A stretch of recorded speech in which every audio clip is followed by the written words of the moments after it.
Saudaraku yang terpilih anggota DPR, sedekahmu adalah perda. Jangan datang cuma tanda tangan tidur.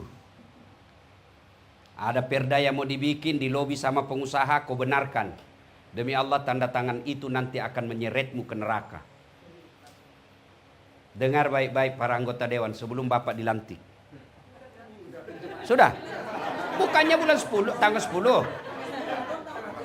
Tak? Iya, belum. Belum kan? Yang terpilih maksud saya. Yang sudah dan habis masanya, Bapak tinggal tanggung jawabnya itu 5 tahun. Yang belum dilantik, sebelum Bapak sesat, dan saya akan diminta tanggung jawabnya nanti di akhirat, saya akan berkata, saya sudah nasihati mereka. Saya sudah beritahukan mereka. Kalau dia tidak saya beritahu, maka dia tuntut saya nanti di akhirat. Ya Allah, saya tidak tahu. Saya tidak pernah diberitahu dasat latif. Maka saya akan berkata, bohong. Saya sudah kasih tahu di rumahnya Pak Jaya. Iya. Maka kewajiban ulama adalah mendakwakan. Ballighu anni walau ayat. Sampaikan meskipun 1 ayat. Kulil haqqu walau kana murram. Katakan yang benar meskipun itu pahit. Maka saya katakan ini Pak. Jabatan 5 tahun. Dan demi Allah selama 5 tahun itu Pak, potong tangan saya kalau gajinya Bapak bisa beli private jet. Kecuali Bapak korupsi. Korupsi pun kayaknya tidak mampu Pak. Iya toh? Maka salah Bapak kalau mau jadi anggota DPR, mau jadi kaya. Salah. Pasti mencuri. Pasti mencuri. Tapi kalau Bapak mau kaya, jadi pengusaha tambang. Kaya itu. Tapi kalau jadi anggota DPR, Bapak harus niatkan, mewakafkan pikiran, hati, dan waktu untuk mengabdi. Namanya wakil rakyat. Sidin sabarataan. Ulun mau tanya. Kalau ada wali kota dengan wakil wali kota tinggi mana? Hah? Mana tinggi wakil? Swedia itu Pak, wakil rakyatnya lebih rendah gajinya daripada PNS kalau di Indonesia. Apa kata mereka rakyat? Ngapain kami gaji mereka tinggi-tinggi? Untuk apa kami gaji tinggi-tinggi? Nggak, kerjanya juga nggak jelas. Kami yang bayar pajak. Lalu kamu nggak urus kami, untuk apa kau digaji tinggi-tinggi? Maka kalau Bapak mau kaya, salah kalau jadi anggota DPR.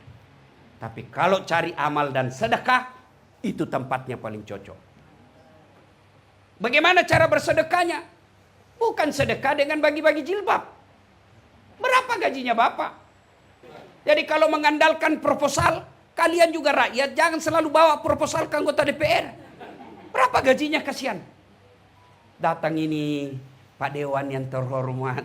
Ini ada kasihan. Gajinya berapa? Maka anggota DPR sedekahnya adalah pengabdian. Pengabdiannya bicara. Bapak tahu posisinya anggota DPR kalau kita berjamaah? Imam. Wali kota. Anggota DPR itu dia di sini. Di belakangnya imam sebelah kanan. Belakangnya imam sebelah kanan. Itu anggota DPR. Kalau imam salah, ini yang luruskan. Semestinya imam ruku, dia langsung sujud. Anggota DPR bicara dong. Apa dia bicara? Bukan dengan memaki. Bukan dia tendang. Ya imam salah kok. Enggak juga dia dorong kepalanya. Bodoh ini. Tidak. Apa dia ucapkan yang di belakang? Subhanallah. Maha suci Allah. Berarti anggota dewan, kalau wali kotamu salah, wali kotamu membuat peraturan yang menyusahkan masyarakat, ngomong dong. Kamu wakil rakyat. Maka bicara. Kalau Bapak tidak bicara, Bapak dituntut. Kenapa? Karena diam. Tapi kalau sudah bicara, tidak dilaksanakan, lepas tanggung jawab sebagai anggota dewan. Kita bukan eksekutor, kita hanya legislatif. Legislatif itu berbicara, haknya berbicara. Cuma bagaimana kau jadi anggota DPR kalau kau tidak tahu bicara? Ada anggota DPR tidak tahu bicara? Banyak.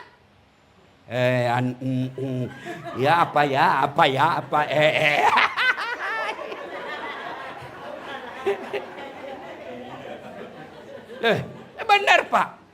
Anggota dewan itu kalau bicara belajar demokrasi, anggota dewan itu memang dia bicara. Hak konstitusinya dilindungi undang-undang. Bapak bicara dalam gedung DPR, itu dilindungi undang-undang. Maka kalau berbicara, bela hak rakyat, jangan diam. Saudara dipilih bukan di lotre, meski kami tak kenal siapa saudara. Kami tak peduli karena suara diam, suara suara ha. Itu kan dibilang Iwan Fals, wakil rakyat, bukan terusnya merakyat. Jangan tidur waktu sidang soal rakyat. Sudah digaspol hari ini. Untung Bapak ada di sini.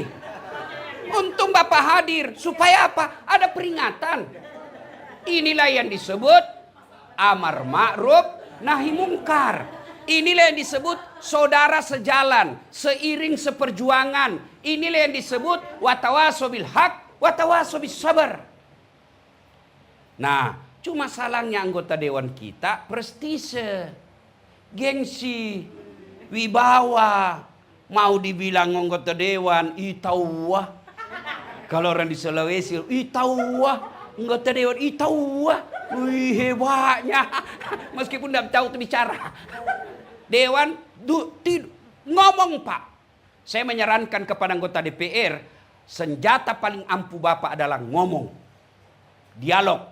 Wakil rakyat, penyambung lidah rakyat. Apa maunya rakyat, Bapak ngomong. Maka saya sarankan kepada Pak Jaya, anggota DPR Nasdem setingkat provinsi, kumpul mereka, latih mereka public speaking.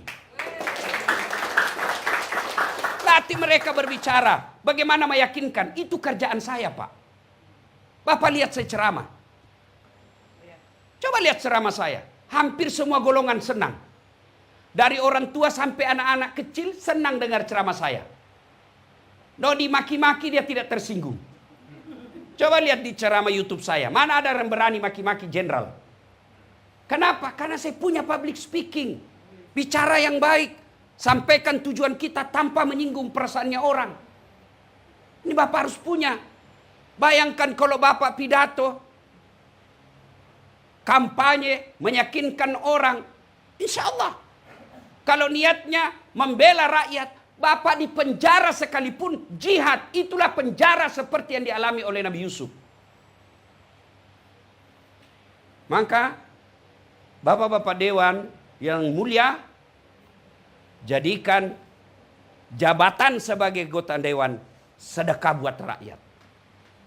Bayangkan kalau Bapak bikin, kan DPRD itu punya 3 fungsi. Pertama namanya fungsi legislasi. Membikin undang-undang kalau dia DPR. Kalau dia di daerah DPRD namanya.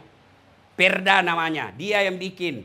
2 itu ada hak inisiatif, ada hak dari pemerintah masukkan. Wali kota masukkan, dipelajari, dilihat. Maka disebut Ramperda, rancangan peraturan daerah. Anggota DPR punya inisiatif sendiri. Ini bikin. Lalu diajukan, diterima, ketok palu, tak. Pemerintah laksanakan, diawasi oleh Satpol PP. Itu 1, hak legislatif. Yang kedua disebut fungsi budgeting. Apa itu? Mengatur keuangan. Itulah sebabnya dia pergi reses. Cuma kadang-kala anggota DPR kita resesnya palsu. Ada fotonya. Ada tanda tangannya. Tapi di rumah dibikin. Nggak dia datang ke masyarakat. Masyarakat juga goblok. Kenapa kau tanda tangan? Cuma dikasih modal nasi bungkus harga 25.000. Pembeli bensin 100. Padahal lebih banyak lagi diambil itu anggota dewan. Siapa suruh kau panggil saya?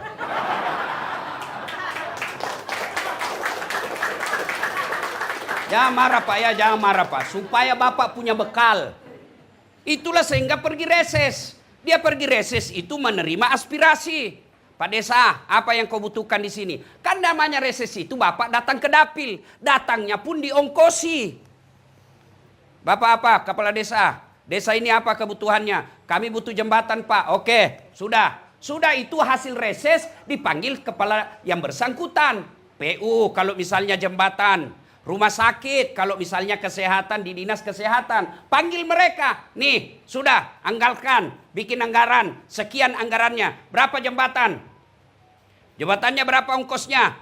10 miliar. Kadangkala sudah bocor di situ. Pernah dengar ceritanya? Kontraktor di akhirat.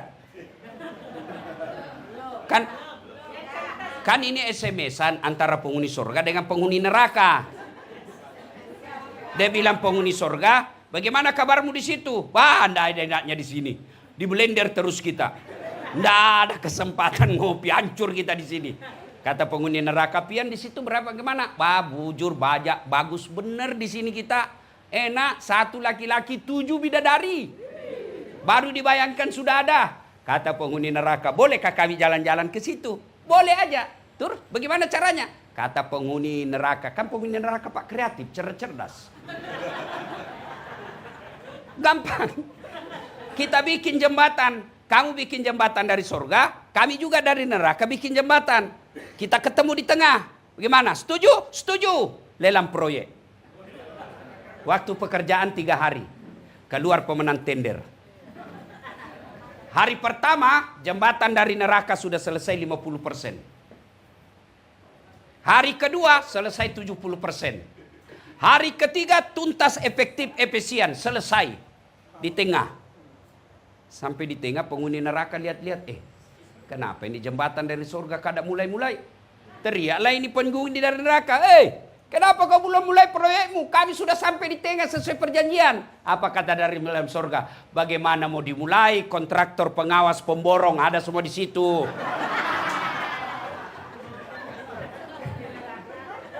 Di sini hanya penghafal Quran. Nggak tahu dia bikin kali-kali kalkulatornya selalu salah hitungan semennya. Ayo. Nah, mereka ini Pak Dewan, reses itu fungsinya menangkap aspirasi. Apa yang diinginkan di dapil kita. Sudah itu kita panggil, Bapak Dewan punya hak untuk memanggil mitra kerja namanya. Saya tidak tahu hafal betul. Komisi apa kalau pembangunan, komisi apa kalau kesehatan, komisi apa kalau ekonomi, komisi apa kalau pemerintahan. Itu sudah dibagi-bagi. Cuma kadang-kala anggota dewan dia senang komisi yang basah. Ingat Pak Dewan, di komisi yang basah itulah orang tenggelam. Sudah susun anggaran, sudah itu disebut fungsi budgeting. Yang ketiga ada disebut fungsi kontrol. Fungsi pengawasan. Pak Dewan berhak menegur pemerintah. Kenapa itu anggaranmu salah guna? Kenapa itu perda kau tidak jalankan?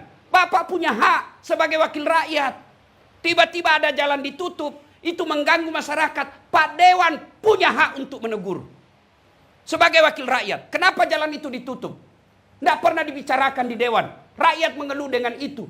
Itu kalau Bapak lakukan seperti ini, insya Allah Bapak di dunia anggota DPR, Bapak disebut yang terhormat, di akhirat juga insya Allah sama-sama Rasulullah di akhirat. Tapi kalau Bapak hanya kejar proyek, salah gunakan reses, di dunia kau anggota dewan terhormat, di akhirat kau akan abadi dalam neraka. Pilih mana? Pilih mana?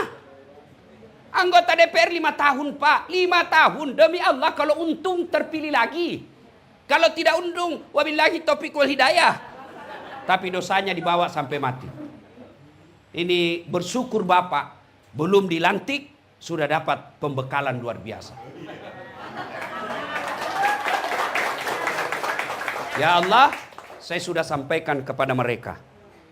Saya lepas tangan, tinggal mereka menjalankan apa yang saya sampaikan. Mudah-mudahan ada manfaat, lebih dan kurangnya mohon dimaafkan. Assalamualaikum warahmatullahi wabarakatuh.